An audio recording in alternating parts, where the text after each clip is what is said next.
جشن آمد مصطفیٰ صلی اللہ علیہ وآلہ وسلم کے حوالے سے المدینہ پرنٹرز کے محمد عثمان کے گھر ظفر کالونی سمن آباد لاہور میں سالانہ محفل میلاد کا انعقاد کیا گیا۔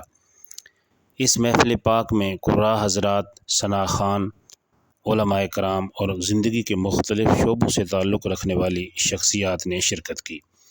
محفل پاک کا باقاعدہ آغاز تلاوت کلام مجید سے ہوا، جس کے بعد ثناء خوان حضرات نے ہدیہ نعت بحضور سرور کائنات صلی اللہ علیہ وآلہ وسلم پیش کیا۔